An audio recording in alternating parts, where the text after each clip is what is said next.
Então, estamos de volta aqui com Escatologia 8. Nós vamos falar agora a respeito de o julgamento. Se a gente está falando do final, a eternidade, qual será a última coisa que vai acontecer nessa terra antes da eternidade? É o julgamento. A Bíblia toda vai falar isso, né?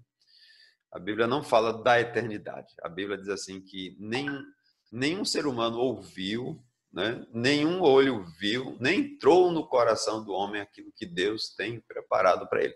Eu não sei o que é, mas eu sei que é muito bom, né? Eu só sei que é algo maravilhoso. Vamos rever alguns desses detalhezinhos aqui. Nós já vimos que a Bíblia fala da volta de Cristo. Jesus falou que iria voltar. Os apóstolos falaram que ele ia voltar. Então, a Bíblia está cheia dessas informações. Jesus fala, inclusive, lá nos evangelhos, Mateus, Marcos, Lucas, está repetido nos 3 evangelhos, sinais que anunciariam a volta de Cristo. A gente já vê que esses sinais, praticamente todos, exceto os sinais do céu, que aí será o último, nós já estudamos isso, estão praticamente prontos para a volta de Cristo. E eu vou lhe confessar algo também. O anticristo, que nós estudamos no domingo passado, também tem seu plano de governo, né? Se Cristo tem o plano dele, eu imagino que o anticristo tem um cronograma, né? Cristo tem o seu cronograma, está lá, só Deus sabe. O anticristo tem o seu cronograma. Claro que ele só será revelado quando Deus autorizar. Mas eu imagino que para um controle mundial, como nós falamos na aula passada, precisa de muitos ajustes nos países. Olha, se você tiver um olhar escatológico para as coisas que estão acontecendo ao nosso redor, você vê que existe uma estrutura que está se organizando para controlar todas as pessoas. Só para você ter ideia, o celular que você está na mão, o governo hoje já usa, por exemplo, em São Paulo eles usaram, no Rio estão usando, para saber se você está em casa ou não, se você está cumprindo a quarentena ou não. Se o seu celular sai de casa, significa que você saiu, né? Então, eles estão usando hoje a quantidade de celulares para saber onde as pessoas estão. Mesmo que você tire o chip e saia com ele desligado, as pessoas, o controlador saberá que você saiu de casa. Falamos do milênio, das 4 teorias, falamos do arrebatamento, da grande tribulação, foi o estudo mais longo que tivemos. Falamos do sinal pouco falado sobre a volta de Cristo. Eu acredito que esse sinal aí é aquele que antecede a grande tribulação, nós vimos isso na aula passada. E falamos do anticristo, dessa figura enigmática, dessa figura aí que João fala que já está na Terra desde o ano quando Jesus estava aqui, né? Por que é que nós vamos falar hoje do julgamento? A Bíblia fala que haverá um julgamento, isso é um fato. Eu creio que na próxima semana a gente vai falar da importância desse julgamento, né? Apocalipse, capítulo 20, 11, 15. Esse é um texto que é muito claro a respeito de algo que vai acontecer. Alguém pode criar uma metáfora sobre esse julgamento? Poderia, mas eu não encontro muito sentido nisso. Versículo 11. Em seguida, observei um grande trono branco. Branco geralmente está associado com pureza, né? Exceto aquele cavalo branco, que é uma pureza fake, né? E o que estava sentado sobre ele. A terra e o céu fugiram da sua presença, e não foi achado lugar para eles. Então é algo tremendo, né? Para a gente imaginar isso. Vi também os mortos, grandes e pequenos, em pé diante do trono, e alguns livros foram abertos. Então abriu-se um outro livro, o livro da vida, e os mortos foram julgados, é um julgamento, pelas observações que estavam registradas nos livros, de acordo com as suas obras realizadas. Tem alguns detalhezinhos desse texto que ler a Bíblia você tem que ler com calma, com meditação. Presta atenção no versículo 12. Então abriu-se, versículo 12. Vi em pé, e alguns livros foram abertos. Alguns. Está no plural. livros, está no plural, não é? Livros de assuntos que está no controle de Deus. Então abriu-se outro livro, o livro está no singular. Deus só tem um livro da vida. Mas os livros daqueles que não estiverem escritos nos livros da vida, os nomes vão estar nesses outros livros. Eu posso até especular aqui. Por exemplo, Deus vai colocar o livro dos mentirosos, o livro dos murmuradores, o livro dos adúlteros, o livro dos roubadores. Enfim, é só especulação. Mas isso lá adiante a gente vai voltar a falar sobre isso. Continuando, versículo 13. O mar entregou os mortos que jaziam nele, e a morte e o Hades. Hades é uma tradução grega para inferno. Tem alguma tradução que você pode achar essa palavra Hades traduzida como inferno em Almeida, se eu não me engano. Entregaram os mortos que neles haviam, e um por um foi julgado de acordo com o que tinha feito. Presta aqui atenção mais uma vez, porque isso lá na frente eu vou voltar a falar. A morte e o Hades. Nós estamos debaixo do controle da morte hoje. Ninguém escapa. Todo ser humano, exceto Enoque e Elias, todos os seres humanos estão debaixo do poder da morte. É o último inimigo que será derrotado. Jesus vai falar isso, né? O Hades, a morte e o Hades. Ou seja, já tem gente no inferno morto. Já tem gente no inferno morto. Quem será que está no inferno agora, nesse exato momento? No final eu vou responder essa pergunta. Mais adiante, quase no finalzinho, eu vou responder essa pergunta. Um por um foi julgamento, de acordo com o que tinha feito. Então a morte e o Hades, veja, são duas coisas diferentes, foram atirados no lago de fogo. Esta é a segunda morte, o lago de fogo. E todo aquele cujo nome não foi encontrado escrito no livro da vida foi lançado no lago de fogo. Então, o nome do cristão, o cristão tem que estar com o seu nome escrito no livro da vida. Senão ele está no outro livro, nos livros que foram abertos. O nome do cristão é isso. Essa imagem desse palito de fósforo aí, eu queria que a gente fizesse um experimento para saber se você pode suportar o lago de fogo. É segurar um palito de fósforo até o final sem soltar. Quem conseguir fazer isso não precisa estar no livro da vida. Só para você ter ideia, se um palito de fósforo é quase que insuportável, a não ser que você tenha hanseníase e você se queima sem saber, e eu creio que muitos estão com hanseníase espiritual, né, porque não dói mais, né, o pecado. Se você, então, não suporta uma simples queimadura de um palito de fósforo, quanto mais um lago, que indica uma situação de corpo inteiro. Se a ponta dos dedos já é um sinal de que isso seria desconfortável, imagine algo envolvendo continuamente. E o pior é que esse fogo não apaga. Esse fogo é eterno. Né? A única descrição, os únicos sentimentos descritos nesse local de sofrimento é choro e ranger de dentes. É o único emoção permitida. Não existe alegria, não existe melancolia, apatia, nada. Somente dor e sofrimento. Este é o julgamento, essa imagem, né, do trono branco. É uma imagem alegórica, né? Algumas dessas imagens são dos adventistas, uma biblioteca pública dos adventistas. Eles estudam muito sobre escatologia e eles acabam também desenhando algumas imagens, algumas passagens bíblicas. A imagem de Jesus sentado aí no seu... Bom, quem é o juiz?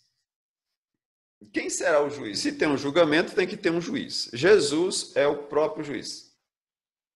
Jesus é aquele que vai julgar as nações. Ele está sozinho? Não. A gente vai ver isso daqui a pouco. 2 Timóteo, capítulo 4, versículo 1. 2 Timóteo 4, 1. Estou usando a versão King James para esse estudo. Eu te encorajo solenemente, na presença de Deus e de Cristo Jesus, que há de julgar os vivos e os mortos, por ocasião da sua manifestação pessoal e mediante seu reino. Então, Jesus há de julgar, ele será o juiz. Atos, capítulo 10, 44. A Timóteo, quem foi escreveu foi Paulo. Lucas escreve Atos, né?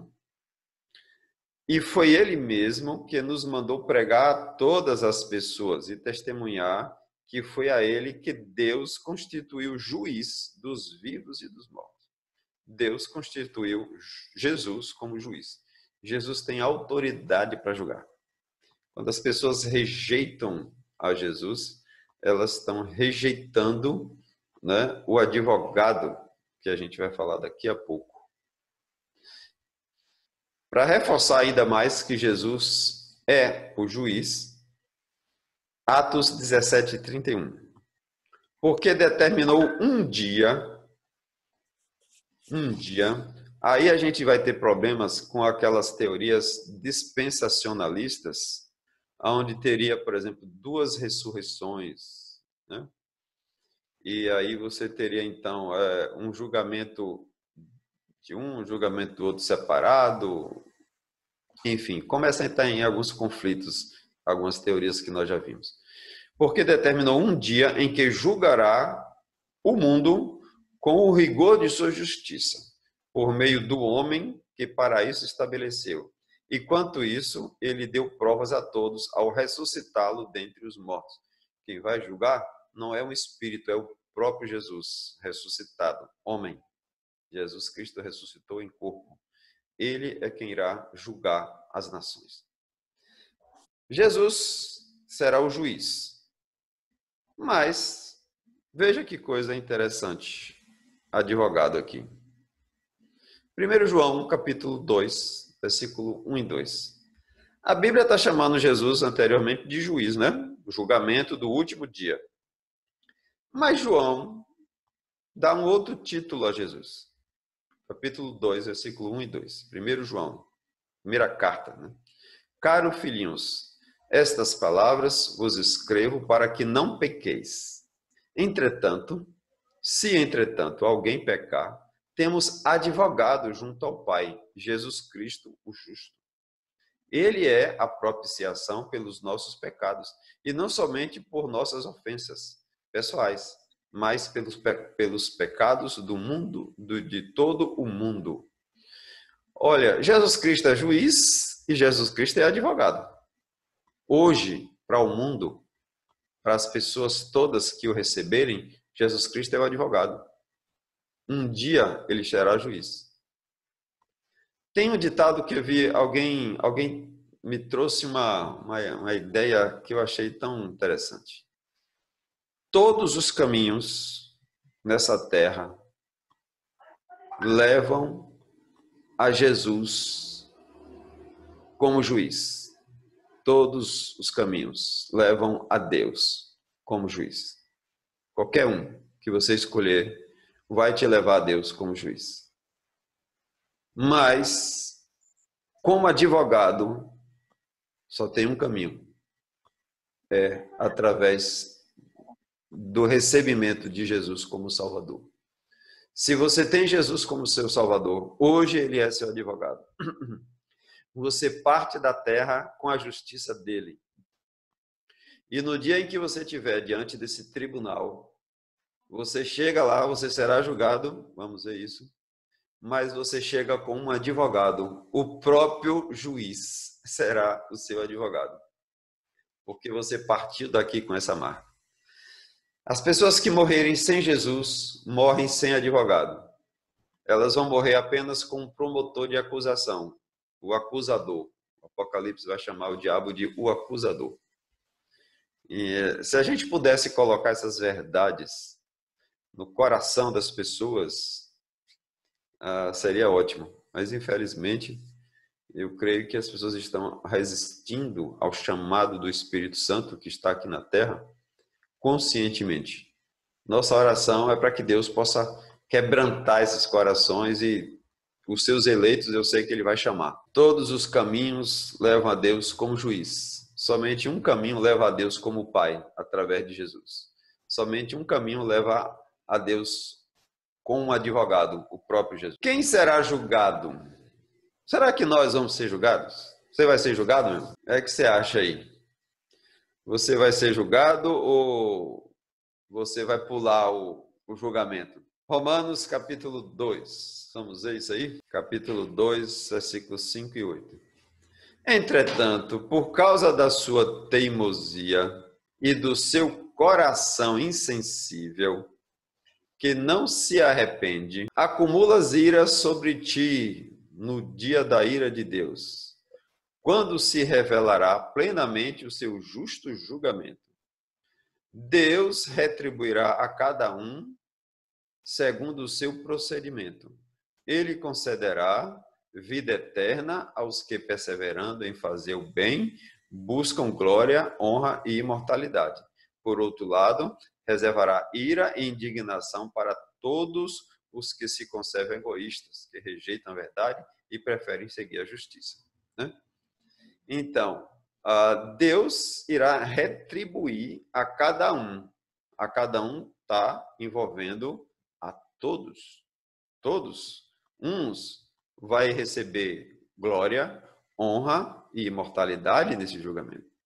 Outros, vergonha, indignação, ira. Né? Esse outro texto aqui de Romanos 14 é até mais claro, que os cristãos também serão julgados. Os crentes também serão julgados. Mas tu, Romanos 14, 10, mas tu, por que julgas teu irmão? Ou tu igualmente, por que desprezas teu irmão?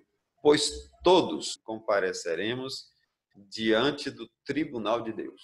Todos nós. Eu, você, toda a humanidade, os vivos, transformados ou não, os mortos, vão estar diante do trono de Deus, né? Vão estar diante da majestade para receber este julgamento. Paulo fala para Romanos que nós seremos julgados. Paulo fala para Coríntios a mesma coisa. Porquanto todos nós devemos comparecer diante do tribunal de Cristo, a fim de que cada um receba o que merece em retribuição pelas obras praticadas por meio do corpo, quer seja o bem, quer seja o mal. Parece até que a salvação aqui é pelas obras, né? Parece até que as obras é quem vão te livrar no dia do julgamento. Por isso que a mente das pessoas, elas acham que não precisam de Jesus porque elas se acham boas, né? Mas no dia do julgamento, Deus vai mostrar exatamente quem é o ser humano nesses outros livros, que não o livro da vida. Uma coisa é certa, as obras não salvam.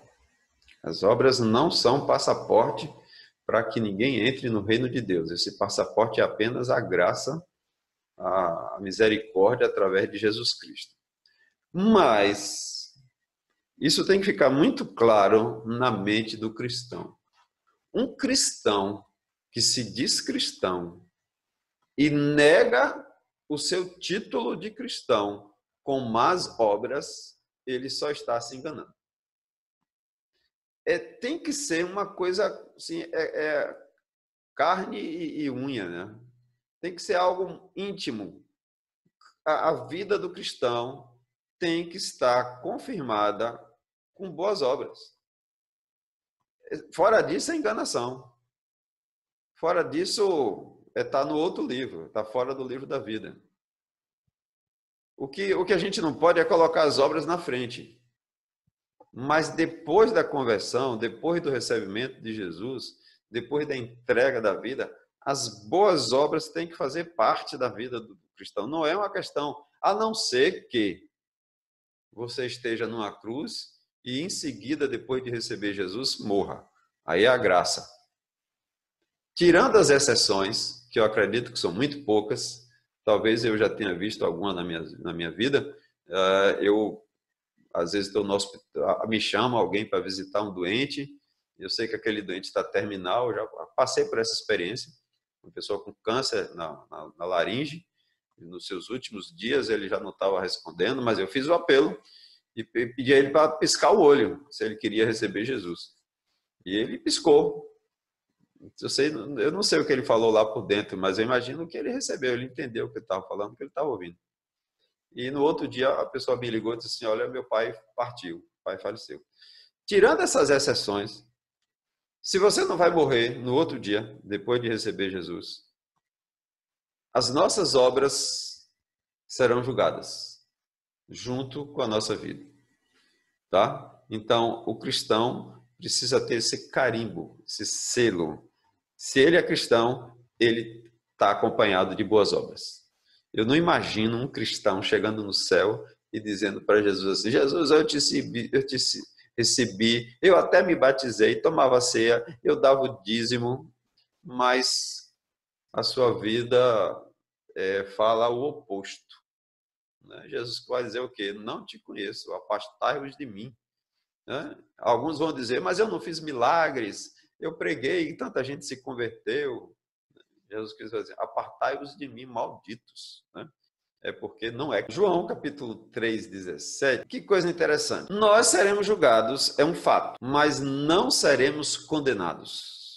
Isso é a grande notícia do dia. Capítulo 3:16. 3:17. Todo mundo conhece João 3:16, né? Um cristão de algum tempo de igreja conhece João 3:16 de cabeça, né? Se eu pedir para recitar aí, eu acredito que você que já está na igreja aí há algum tempinho, já deve ter ouvido alguém recitar João 3:16 de cabeça, né? Porque Deus amou o mundo de tal maneira que deu o seu Filho unigênito para que todo aquele que nele crê não pereça, mas tenha a vida eterna.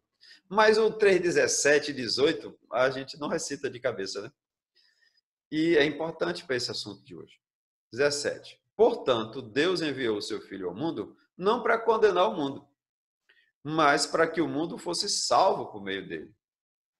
Quem nele crê não é condenado, mas quem não crê já está condenado. Veja, então eu imagino assim, nós vamos ser julgados, vamos estar diante do tribunal. Abrindo-se esses livros, quem estiver com o nome no livro da vida, neste julgamento não é condenado, porque já foi absolvido. Já chegou lá no julgamento absolvido. Chegou com um melhor advogado que nunca perdeu uma causa. Aquele que não tem Jesus, ao ser julgado, já chega condenado no julgamento. Esse julgamento é apenas para receber a sentença, é a execução. Nos Estados Unidos, existe a pena de morte.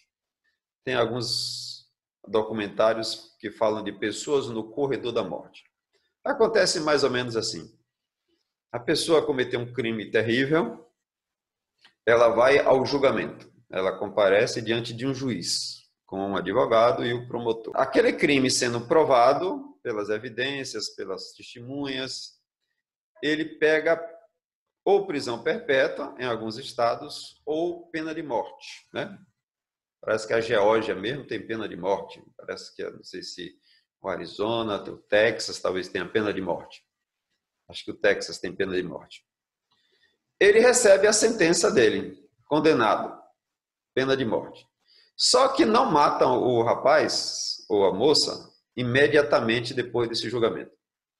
Ele vai ficar preso, condenado à pena de morte, ainda por um período, às vezes, de 1 ano, 2, 3. É por isso que tem os documentários no corredor da morte, aguardando a execução da pena. Então, as pessoas desse mundo aí, que não têm Jesus, já estão condenadas a uma pena de morte. Só está aguardando o dia da execução, do início da execução da sentença.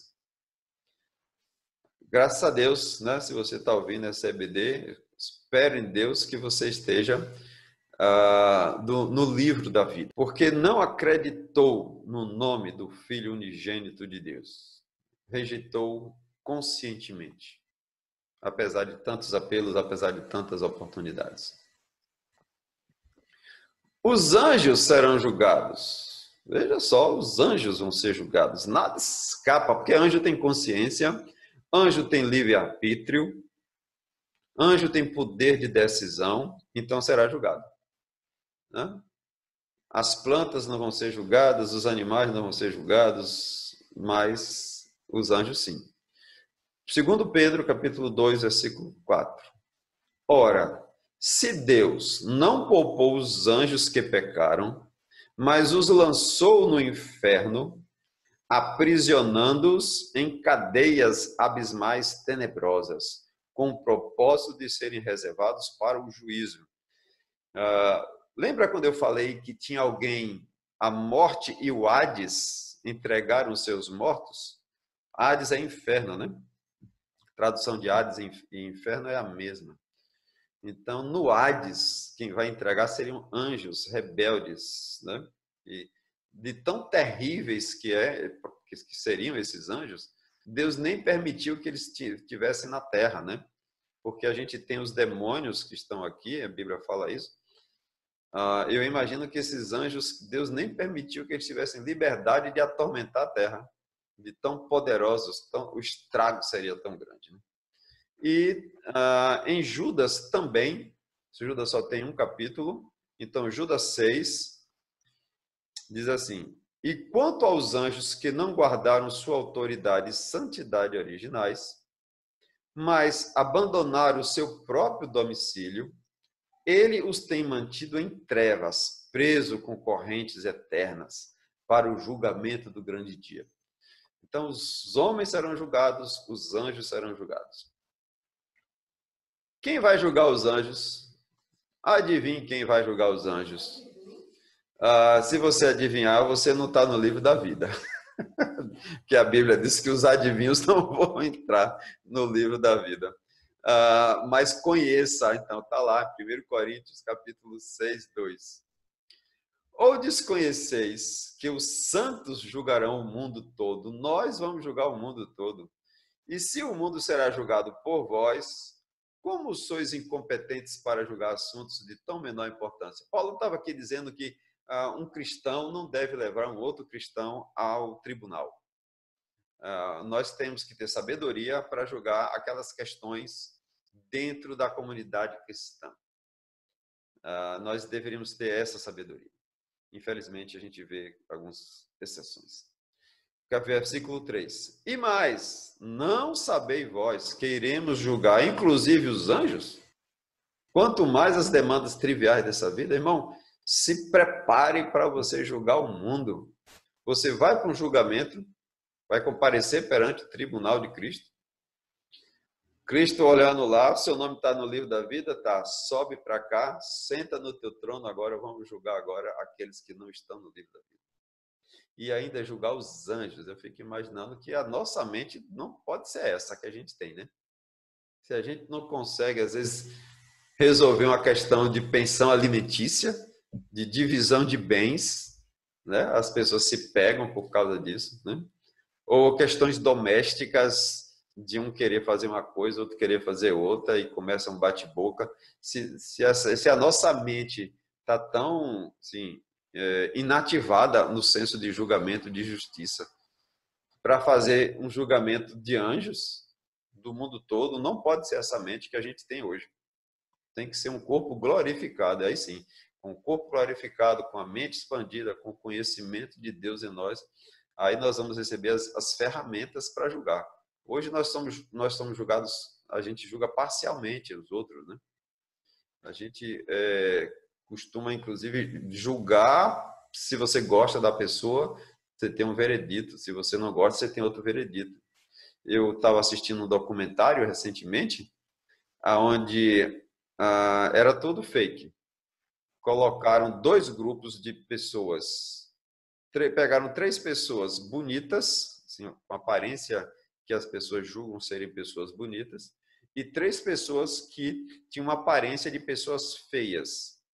E contaram a mesma história, uma história inventada, que aquelas pessoas, um era estrupador, o outro era roubador, o outro era assassino. Contaram a mesma história para cada um dos 3, para esse grupo de pessoas que estavam julgando.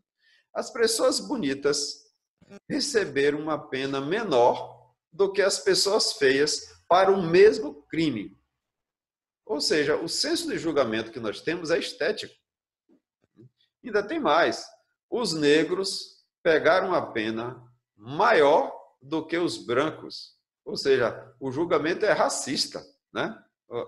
Você tem influência racista na hora do julgamento. Por isso que está essa confusão aí. Queremos julgar os anjos. Você imagine que responsabilidade, né?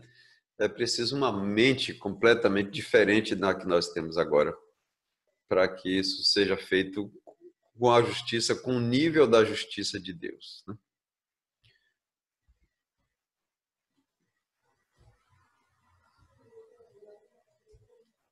Um outro detalhe aqui, talvez, que passa despercebido por muitos estudantes da Bíblia, é que Israel tem realmente um tratamento diferenciado de Deus, né?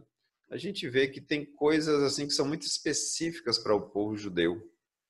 Algumas leis, quando você vê a igreja em Jerusalém discutir se os gentios deveriam circuncidar ou não, a decisão de não circuncidar era para os gentios, mas para os judeus eles continuam circuncidando até hoje. É uma aliança de sangue perpétua.